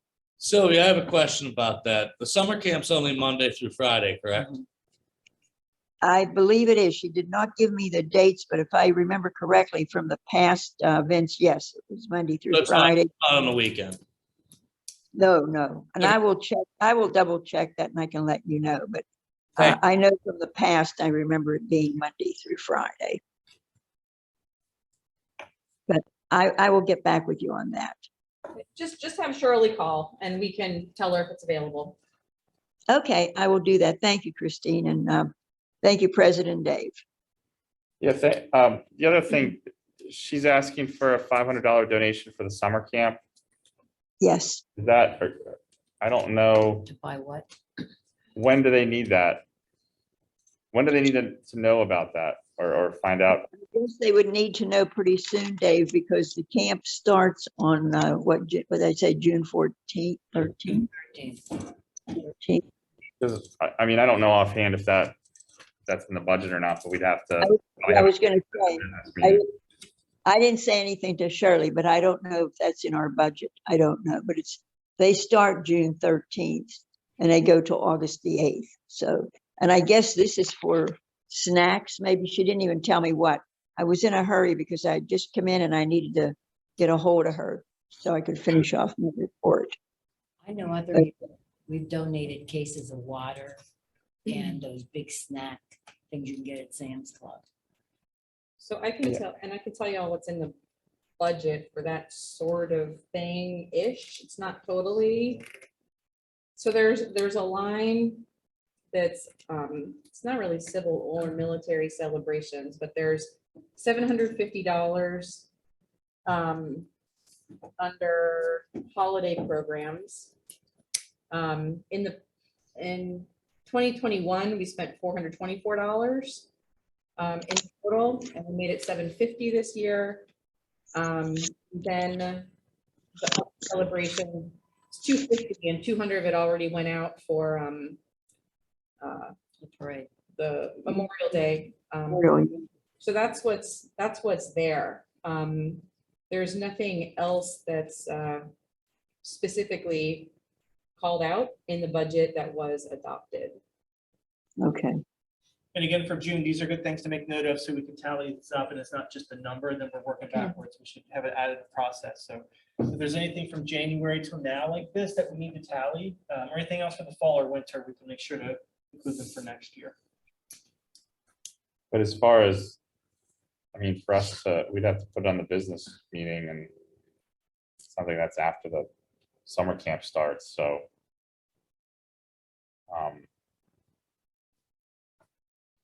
Yeah, I, as far as council making the decision to do that, donate that 500, it'll have to just go to the business meeting, I think. I agree. We'll have to wait. So, Okay. just so you know, Sylvia, I'm just, so. Okay. I will relay this back to Shirley. How's that? Okay.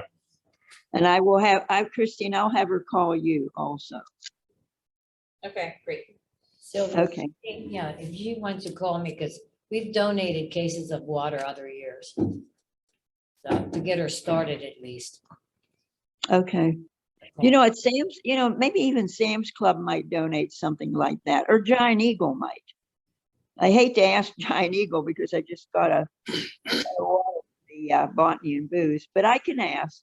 Yeah, I wouldn't ask Johnny. We can only go to the well so many times. Yeah. I wouldn't ask Johnny at all. Here. Just Well, have, that's what I said. I hesitate to ask because, you know, they've been very generous with me for botany and booze for our committee. So maybe Sam's Club would do it. I don't know. I'll call her. Not a problem. But thank you very much. This concludes my report unless you have any other questions. All right, thank you, Sylvia. You're very welcome, Dave. Looks like the last thing I think is the Duquesne Light Energy Yes. thing. Is that the only other thing? Yeah, that's the only other thing that I have. So I would have put this as an actual agenda item, but I didn't think it was possible to get the information so quickly. Last Friday, there was an energy audit conducted by a subcontractor for Duquesne Light Company. The audit was free, and they went to the administrative office, this building, like all the common areas here, the Borough building, the police department, public works, and up to the fire department. And they looked at every single, so this particular, so they do an 80-20 grant where the grant pays 80% and the municipality pays 20. And it would be to replace any fixtures and light bulbs, including the installation, that are basically not energy efficient bulbs. And so I didn't think there was any chance at all they would get that information to us in time for tonight. So it didn't make it onto the agenda, but they figured it out and got it to us. So the long and short of, and I don't know what we want to do with this because it is a first come, first served basis. So, you know, a decision would need to be made. However, it also costs money because it's still paying for 20% of these upgrades. In total, it would be about $6,000 for us. And that's the 20%. It's about $30,000 for the total cost. And that would replace any light fixture that's outdated, including the bulbs. So Is there a calculated cost saving? So if we spend 6,000, they spend 28, like are we gonna be saving $500 Yeah. a month or so $1,000 a year? so the payback period actually they provided, and it's about a year and a half for, you know, our part of it. And that's based on literally today's rates, which I don't know if you were paying attention, but tomorrow there's been I guess it was the Utility Commission, I might be misspeaking on that, but approved an increase in electricity costs that starts tomorrow, literally. So the payback period of 1.5 years is based on today, not tomorrow. So it's going to be actually shorter than 1.5 years. And at that point, it's you know, a savings to the borough in electricity costs. that seems like so outrageous. 6,000 just to change bulbs. How about like, And the light fixture. okay, but what did they find to be like our They're looking for highest LEDs. usage? They're looking for LED lights. So it's Yeah. replacing, like. Well, how even- about like coolers, refrigerators? So that's under a different part of the grant. Okay. And so this particular part of the 80-20 program that Duquesne Light has going on is for lighting. Lighting in all of our buildings. Lighting in all of our This buildings. doesn't count for street lights or outdoor lighting. Does not account for that. We already did, I think, something in here. Yeah, some of the building, or some of the fixtures are already modernized, but you know, a lot of them aren't, like they're not all there yet.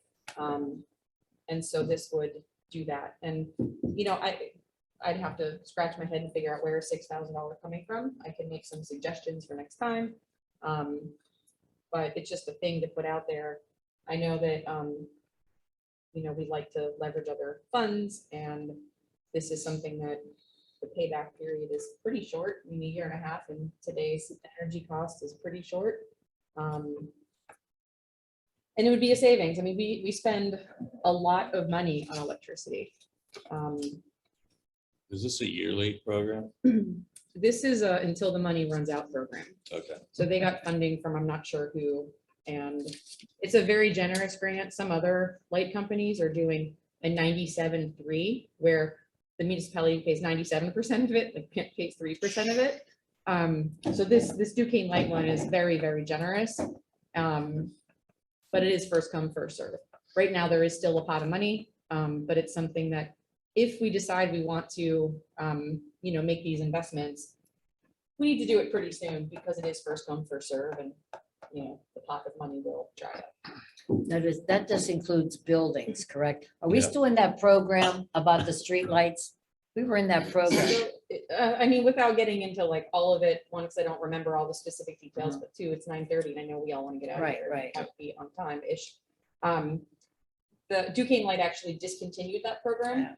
And it's actually better because now when a street light goes out, they're automatically replacing it with LED and actually giving like smart light so that it will, when it goes out again in the future, it'll ping Duquesne Light and say, hey, the street light's out and that kind of thing. So, but that program that we were participating in doesn't exist anymore. Yeah, okay.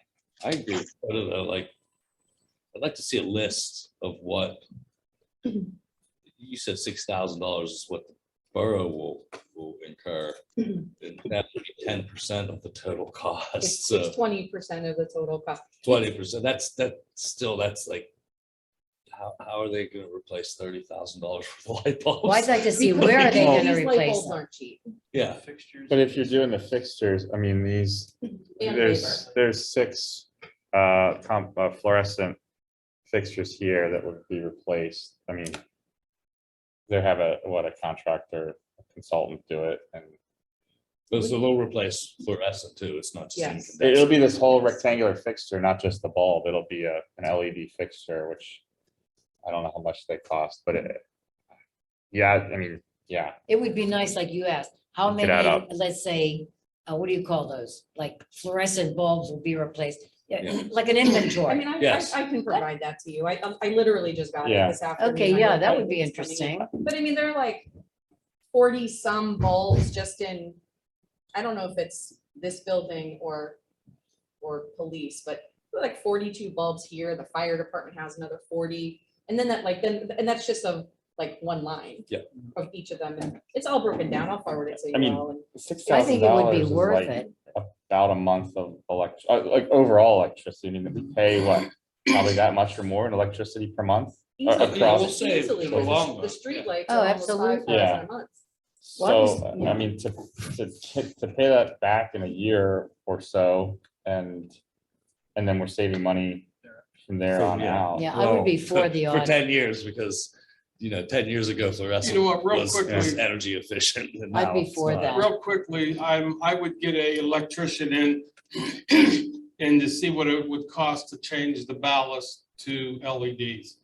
We did that at both of our shops. It was actually through the government. They had it for businesses.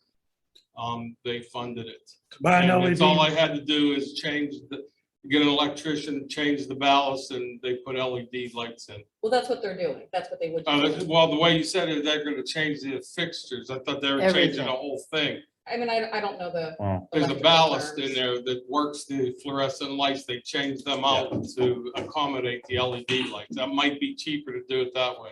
Yeah, I mean, they're doing it the most cost-effective way. I just don't know the electrical terms because I'm a borough secretary. not Well, an electrician. Next meeting, we'll know the next But meeting. they do it most cost-effective and because I asked them that, I was like, can you price it? And they're like, yeah, that's what we do because they're trying to get people to utilize the program. So, I mean, we can go down that rabbit hole, but We may not want to wait till next meeting if it's like time, is the essence. we can't vote on it tonight because it literally just came in this afternoon. Well, no, but I'm saying, once you give us the information, maybe you can mail it to us and we can, I mean, I can, if people are interested, because I'm on vacation in the next meeting. Mhm. So I won't be here and I don't want there to be questions while I'm gone. And then we say no because there are questions and I'm not here. So I can send all of the information, to everybody, y'all can look at it, decide if you're interested in it. I can write a resolution and move this forward to the business meeting. Or we sit on it or I send them along if you have questions, whatever it is, to me, it seems like there's interest in doing this and I would hate for it to get shot down because I'm not there. Okay. So, Christie, did they say how much we would save by going with this program after they evaluated our properties? I mean, they did. It's just, I got it just this afternoon and haven't had a chance to aggregate it because there's 3 different reports, one for admin and police together, DPW, and then separately the fire department. So I just haven't had a chance to aggregate all of it in the different ways. Okay, all right, thank you. I just wondered if it was cost effective, that's all. I mean, that it is. Okay. Okay, thank you. Anytime you go to LEDs, it's more cost. Yeah, I agree. All right. But then again, like Christine said, the rates are going up, so we'll still save money, but, More rapidly. right. Yeah, payback will be more like sooner than a year and a half. All right, well, thanks for sharing that. I think it sounds like there's some interest, so it sounds like Christine will be sharing that with council. All right, I think that covers all of our agenda items. The next council will hear comments from the public at this time. Please approach the podium or raise your virtual hand. Clearly state your name and address, and limit your comments to 3 minutes.